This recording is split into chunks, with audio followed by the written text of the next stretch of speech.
यहाँ एक मिनट एक पल एक सेकेंड के बताया नहीं सकता और लिखे वाले लिख दे भैया द्वापर में एक लब बन गए कि 7 जन्म तक का कहानी बतावता है और इस जन्म का बात कहाँ बा इस सब पाखंड है। इतिहास जो है वो गवाही देता है। ए भैया आखिरकार में बड़ी सुंदर भक्ति रही, बड़ी सुंदर भाव रहा। वीर एकलव्य जो वीर धनुर्धर बाहर वीर एकलव्य के गुरु द्रोणाचार्य निषाद वंश में जन्मे, बाहर वीर एकलव्य का जो अंगूठा एक गुरु दक्षिणा में मांग लिया, अब काट करके वो वीर धनुर्धर अपना अंगूठा काट के दे दिए। एवं सुप्रीम कोर्ट हाई कोर्ट की छोटी अदालत है 5 जून 2011 मार्कंडे काटजू ज्ञान सुधा मिश्रा जो फैसला दिए कि गुरु द्रोणाचार्य ये अपराधी है, ये अन्यायी है, अगर जिंदा हो रहता तो उसको फांसी दी जाती। ए बाबू तो देखे आइए अब आप लोग खुद मोबाइल पर भी सुन ले होगा और हर बात जानते हुआ हम 2 प्रकार के बिरहा गाए थे, असली और नकली। और यहाँ बड़ी दबाव बा कि सरोज जी भी पूर्व प्रधान जी भी बोल के गए और इसलिए हम सोचे थे कि चले जाएगा भाई जब हमारे लोगन के नहीं पसंद बा, यही से हमारा समाज पीछे के पीछे पिछड़ी में चला गया और जे आगे बैठा होके आगे मिला। तू अगड़ा वाले प्रधान जी रहे भाई अब ऐसा बात बा ना, अब थोड़ा दिक्कत होता ये मार्च तो बुढ़िया बिस्तर अब धराई वाला बा ना। आखिरकार में आइए चलते हैं हम थोड़ा सा अपने निषाद वंश की ओर। नी माने नहीं, साध माने संसाधन। ये रोड रेल हवाई जहाज आने जाने का ये साधन जब नहीं था, मेरा देश ये निषाद देश भारत देश सोने की चिड़िया। सोने की चिड़िया देखा था या कहरू अंखा डंखा कुछ दिखाता? मोदिया ने अंखा डंखा पंखा सब बेच दिया। 27 जीतने पाएगा तो 33 भी बेच देगा। हाँ तो यह ठंडा नहीं रह जा। जागने की जरूरत है। आइए मास्टर चैलेंज धुन का भाव है।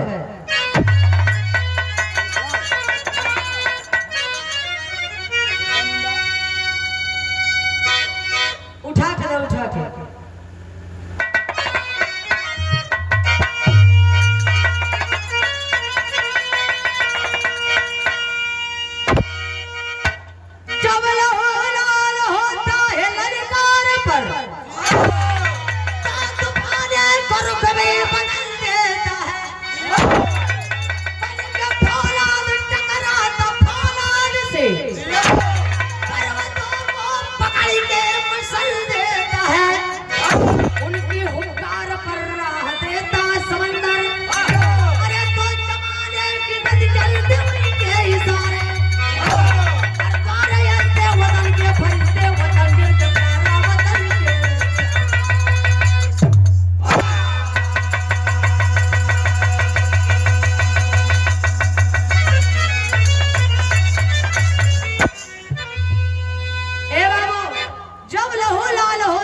देश का जवान कौन है बाबूजी? जब लहू लाल होता है ललकार पर तो तूफान एक रुख भी बदल देता है। 1 मिनट में एक चट्टान मान लिया, चट्टान वो हर से अगर हवा चली तो का चट्टान के कुछ फर्क पड़ी? ना अच्छा नहीं हिले न रच के ऊपर से चला जाए हवा। तो वीरों के ऊपर कवि जी भाव लिखे हैं क्या?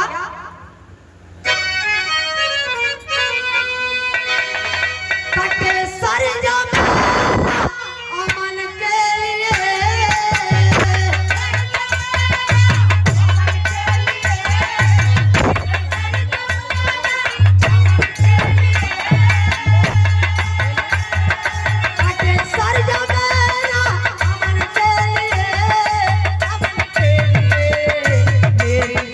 मेरी जान जाए मिशन के लिए, जान जाए मिशन के लिए।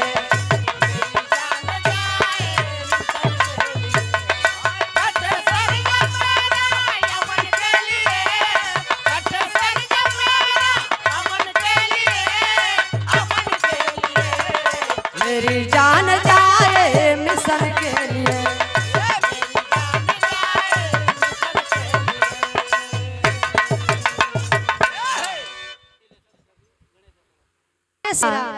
अमन के लिए और मेरी जान जाए मिशन के लिए। ए बाबू आखिरकार में बिरहा पर गौर करेंगे। पहले दीगू का मतलब होता था जागीरदार, साहूकार, जमींदार, और यह भारत देश सुभाष चंद्र बोस, चंद्रशेखर आजाद, इन जवानों से पहले लड़ने वाला कैसे कैसे मनुवाद से, मतलब ब्राह्मण से, अंग्रेज से, जमींदार से, साहूकार से, ठेकेदार से, व्यवसायी से, कई तरह लोगों से लड़ाई लड़ते थे। ये जो बिहार झारखंड की धरती है, ए बाबू देखे, ये बिहार की धरती ऐतिहासिक धरती है। ये इतिहास की बात है बाबूजी। हम आप जो बताए ना, आदिवासी, आदि माने बहुत पुराना, वासी माने रहने वाला, बिरसा मुंडा जिसका नाम है, वो जवान बिरसा मुंडा खूंटी जिला उली हाथू गांव, माई कर्मी हाथू, ये बिहार झारखंड की भाषा है। माई कर्मी हाथू, पिता सुगना मुंडा। 15 नवंबर 1875 का उस समय बा, जौने समय माई कर्मी हाथू जन्म देलिन है बेटवा बिरसा मुंडा के। और बृहस्पतिवार के पैदा भयल, ये से उनका नाम बिरसा नाम पड़ा बाबूजी, बिरसा मुंडा नाम पड़ा।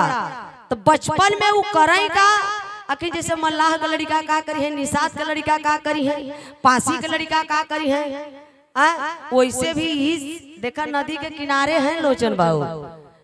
यही से जान ली मल्लाह का केवटन का दिमाग बहुत तेज होता। नदी में ना मछली, कौनो मछली बुल्ला मार दे तो बुल्लवा से जान रही कि कौने मछली का बुल्ला हवा, सिंही या कि सौरी या कि मंगुरा या भाकुड़ या सौर, बस करे सब जान गन के लोचन बाबू जान गन के भी अदर रही है। ए भैया तो देखा है जौन समय सुगना मुंडा का जन्म भइल बा, बड़ी नटखट रहलन, बचपना में बड़ी नटखट रहलन। करई का एक लाइन तर्ज लग मास्टर, संजय नमो बुद्धाय जय संविधान।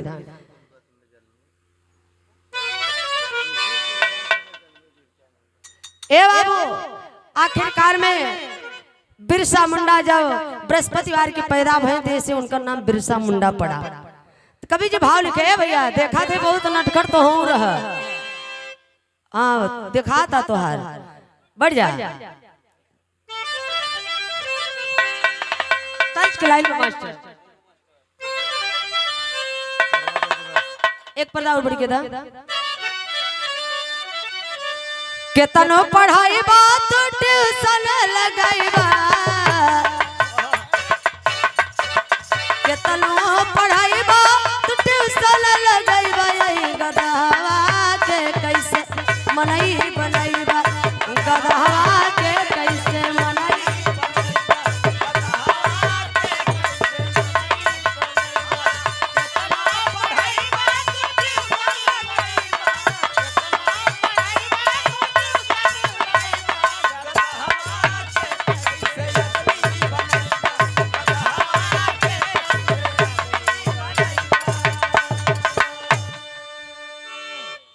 बचपन में नटखट बसिया बजावे,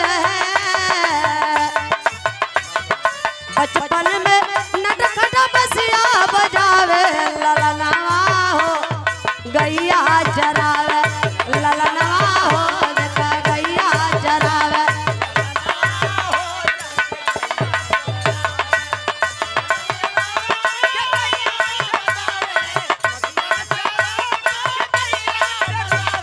ललनवा हो देखा गैया चरावे।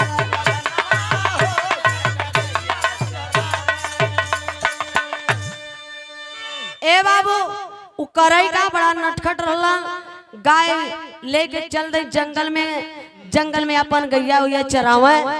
अच्छा त बांसुरी के इतना प्रेमी रहलन, इतना प्रेमी रहा कि गाय यो जाए कैसे नुकसान करे और किसानन का नुकसान फसल खाए, लेकिन वो पेड़े पर चढ़ के केवल बांसुरी बजावे, बांसुरी बजावे मस्त रहे, मस्ती में आग लगे बस्ती में, अपने बांसुरी में मस्त रहे। तब जेकर नुकसान भवा उस सब गांव वाले जाय जाय के सुगना मुंडा से कहे लगल, शिकायत करे लगल, कलन क्या सुगना मुंडा तोहार बेटवा इतना नालायक बा, भाई बड़ा नालायक बा, गाय लेके जाए छोड़ दे और हमरन का फसल नुकसान होता, ई केवल पेड़े पर चढ़ के बांसुरी बजाए। अच्छा तो शिकायत सुन करके सुगना मुंडा अपने बेटवा बिरसा मुंडा के लेकर चले गए बिरसा मुंडा के मामा के यहाँ, आयु भातु गांव। मामा के यहाँ जब चले गए तो वहां एक सलगा क्षेत्र है जो बिहार में गए होंगे, वो सलगा क्षेत्र है, सलगा में एक विद्यालय है बाबूजी, सलगा विद्यालय में बाबूजी बिरसा मुंडा का नाम लिखाई गल। जब नाम लिखाई गल तो पढ़े में बड़ा तेज तर्रा रहलन, एकदम देखा बचपने में लड़कन के दिखाई जाता कि ढोल बजाए कि पढ़े, यो बेचारा स्कूल जाए, गुरुजी ऐसा एक दिन डंडा से मारन कोई दिन से पढ़ाया छोड़ दे, से चमड़ा घिसे लगा बेचारा। अच्छा सही कहत हुआ, गंगा के किनारे ना। ए भैया आखिरकार में तलेना इधर जब सलगा विद्यालय में नाम लिखाई गल बा, अब पढ़े में बहुत सही लड़का बा, तो विद्यालय का जो शिक्षक थे डॉक्टर नाथोट, वो कहे कि सुगना मुंडा आपका बेटा पढ़ने में बहुत सही है, आप इसको लेके चले जाइए घर, चाई बासा एक विद्यालय है जो मिशनरी वो विद्यालय है और उसमें इनका नाम लिखा दीजिए और उसी में पढ़ेगा, ये बेटा सही पढ़ने में है। तब मामा कहीं से लिया के चला अलन घरे, जब घरे लिया के चले अलन सुगना मुंडा, उस समय मेरा धरती अंग्रेज इन मूल निवासियों का जैसे नदी नाला छीन लिया गया, इसी प्रकार से बाबूजी जल जंगल जमीन, ये जमीन आदिवासियों का उस समय अंग्रेज रेलवे का निर्माण कर रहे थे, जमीन छीन रहे थे मूल निवासियों का।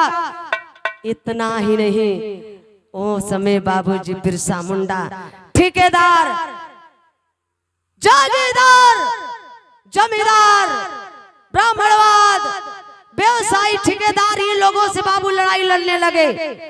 सोचे कि अरे हमारे मूल निवासियों का ये 50 का जमीन कैसे छीन रहा है अंग्रेज, अंग्रेजों के गुलाम ब्राह्मण, ब्राह्मण के गुलाम मेरा समाज, अंग्रेज से तो गुलाम हो गए ब्राह्मण, लेकिन ब्राह्मण से मेरा समाज गुलाम नहीं होगा, बर्बाद हो रहा है, मेरा समाज उसी में फंसा है। तो कवि जी देखे एक लाइन तर्ज लिखल मास्टर, कैसे? अच्छा तो तरज कौन बा है? झुलरिया के गुजवा है टोटल राजा, जमनिया से गड़िया छूटल राजा,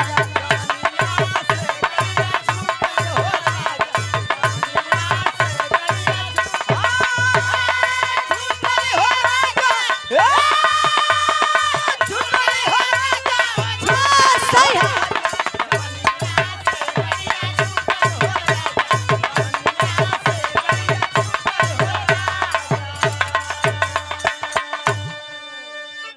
बस छोटी सी उम्र बा बिरसा मुंडा के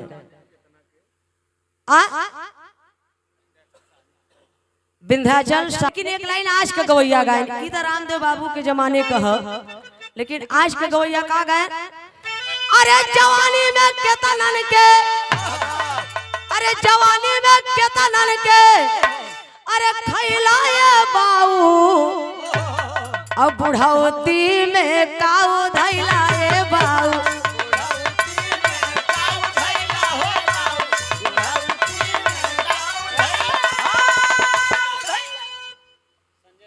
संजय साहनी बाबूजी की ओर से। अरे फिर से की लड़ाई मजमा है लगावले ये सारे, अब बखेलावा के अजमौले ये सारे, बखेलावा ये सारे, बखेलावा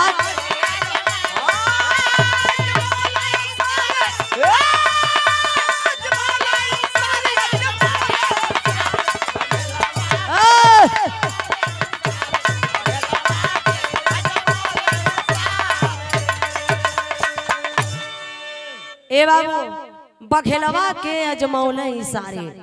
बहुत छोटी उम्र बा। आखिरकार में देखें उस समय ललकारने लगे बिरसा मुंडा, अरे ये अंग्रेज इतनी बड़ी अत्याचार,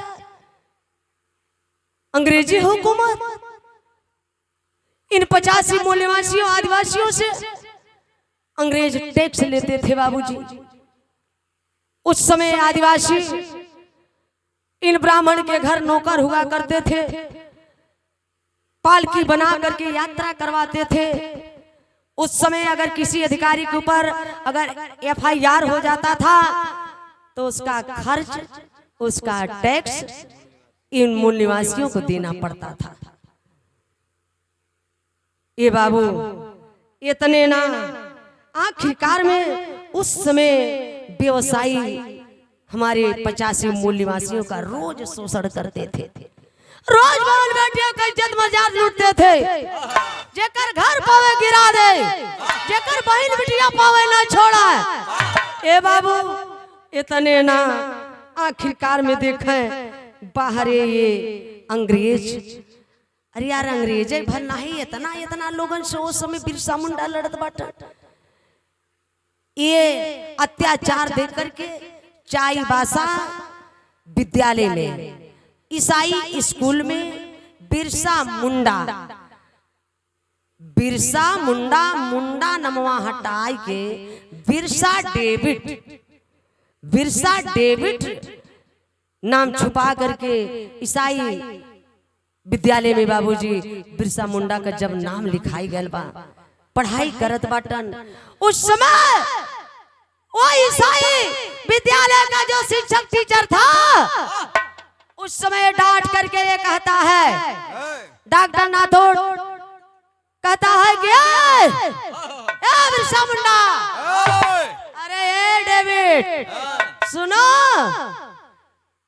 सुनो, इन आदिवासी, इन 85 इन मूल निवासियों का, इन लोगों का जो धर्म है वो धर्म खत्म करना पड़ेगा तुमको। हमारा धर्म तुमको स्वीकार करना पड़ेगा, ईसाई धर्म स्वीकार करना पड़ेगा। अरे बिरसा डेविड, अरे तुमको राजा बना के रखेंगे, राजा बना के रखेंगे। ये मूल निवासी 85 ये सब लोग धोखेबाज हैं। बाहरे बिरसा मुंडा उस समय बाबूजी स्कूलिया में कैलन का एक लाइन भाव बा मास्टर,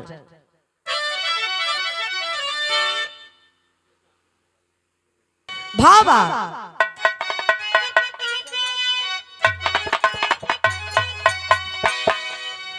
वेदा पुराण से गुजारा न होगा,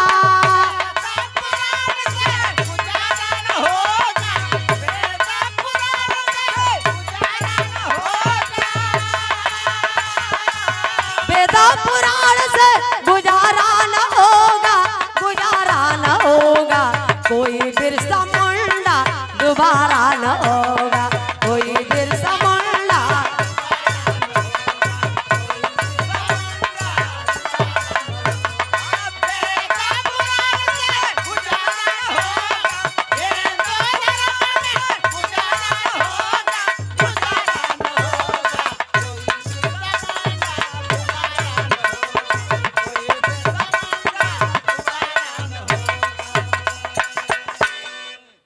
एवं वो कोई बिरसा मुंडा दोबारा न होगा। हमारे सुभाष चंद्र बोस, चंद्रशेखर आजाद और भगत सिंह, उधम सिंह जो निषाद वंश में जन्मे, इतना ही नहीं बाबूजी, उस समय इन लोगों से पहले आखिरकार में भारत का कौन ऐसा स्वतंत्रता सेनानी है, लोकप्रिय नेता है जो हमारे आपके लिए लड़ाई लड़े। इतने ना उस समय भइल का बाबूजी, ईसाई स्कूलिया में कैले पढ़ाइया, ईसाई स्कूलिया में कैले पढ़ाइया,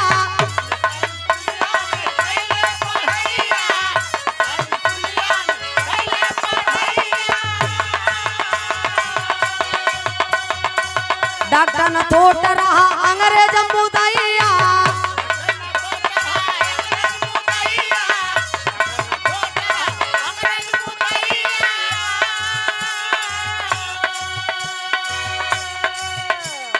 निषाद बिना बिना कोई सहारा न होगा,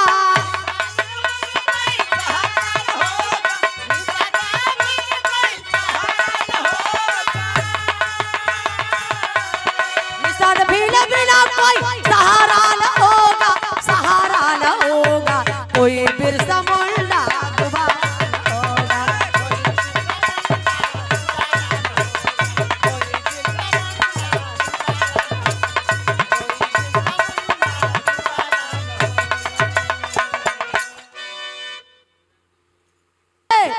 अरे यार सरो सरगम में सबसे बड़ा चूतिया बना कि बतावो था, और सुने वाले कहे भैया बहुत गरियावत है सबके, हम का करे जाई कहे। सुप्रीम कोर्ट, हाई कोर्ट क्या छोटी अदालत है? नहीं, बहुत बड़ी। बाबू ललई राम यादव 1976 में कोर्ट फैसला दे दिया, और सच्ची रामायण लिखे बाबू ललई राम यादव, समाज का काम किए कि मेरा ये 85 मूल निवासी पाखंड से दूर रहे, अंधविश्वास से दूर रहे, और मेहरारून के तो और भैया पंडित जी हरे डेरवाई दिए बाएं, फलनिया तो करवा चौथ व्रत न रहे तो तोर भतार जल्दी से मर जाए। बिचारी हरे डर कमारा करवा चौथ एक त्योहार मतलब छोड़ती नहीं। करवा चौथ व्रत रही, कितना जने व्रत रहते हाथ ऊपर उठाओ रच के देखी था, कुल जनी रहते। अच्छा करवा चौथ व्रत